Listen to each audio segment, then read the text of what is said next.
Welcome to the 50 ways to reduce your carbon footprint and stop climate change. In this series, we run down the 50 steps you can take to reduce, reuse, recycle and renew, and overall help to reverse the impact of humans on our beautiful planet.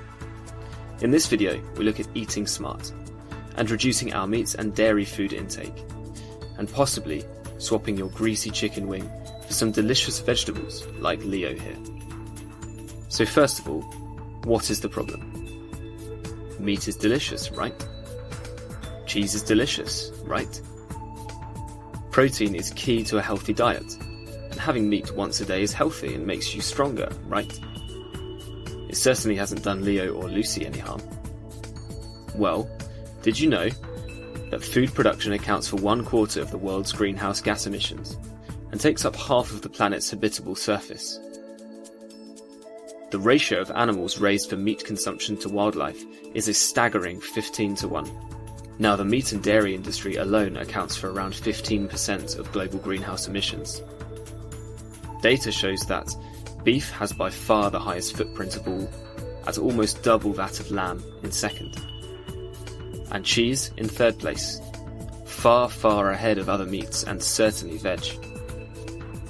Overall, beef has twice the CO2 equivalent per kilogram as lamb, 3 times that of cheese, 6 times that of prawns and seafood, 10 times that of chicken and eggs, and 50 times that of most vegetables, including 100 times that of potatoes.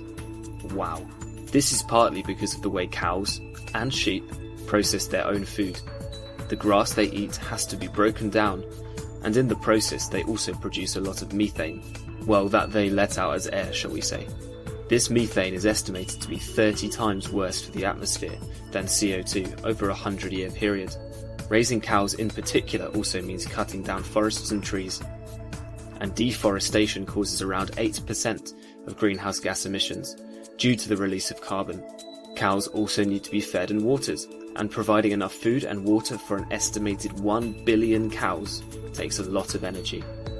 So to make the beef in Leo's burger here, an awful lot of carbon and methane is produced. And because cows also make cheese and milk, these too have a high impact. Other foods, such as seafood and cooking oils, also rank high on the list. And unfortunately so too does chocolate and coffee. Poultry products, chicken, eggs and turkey for example, have a less intense environmental impact than beef and dairy. However, they still rank high compared to vegetables.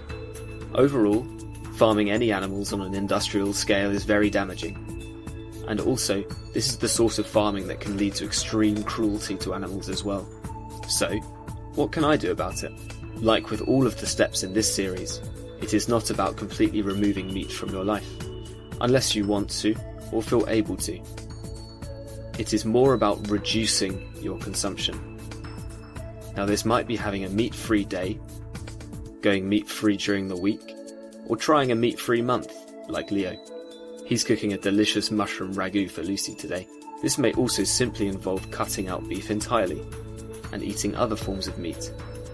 Everyone is different with different needs, but what we do need to stop is eating processed meats that are farmed on an industrial scale, because this really does do serious damage to our climate.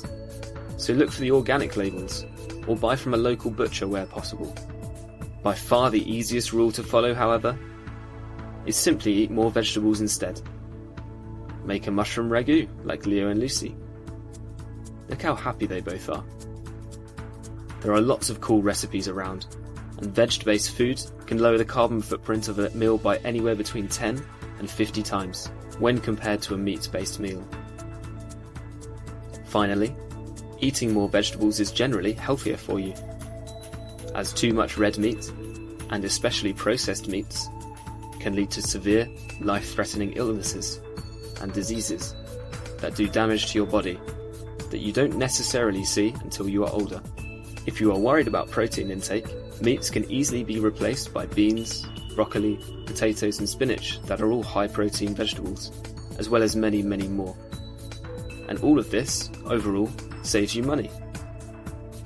One study estimates that the average American would save more than $1,000 per year on a vegetarian diet, or around $25 a week. Even if you cut out meat for a few days a week, this really can go a long way. Spend this money instead on seeing your friends and partying, rather than buying unhealthy, processed, carbon-emitting beef burgers. So where can I find more information? There is plenty of information on the internet available on how to reduce your meat intake and why this matters. In the description below, we have a few links that you may find helpful, that include delicious recipes and information sites as well. Thank you for your time, and keep watching for the 50 ways to reduce your carbon footprint.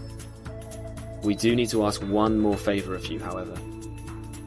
Now, a key part of the solution is sharing the knowledge, like Leo, with your friends and family on social media, via word of mouth, or by simply hitting subscribe on the channel. So if you found it insightful, or perhaps even inspiring, please click the subscribe button and share with your friends, family, and network. Remember, keep the 4 R's in mind, and we hope to see you in the next video. Goodbye.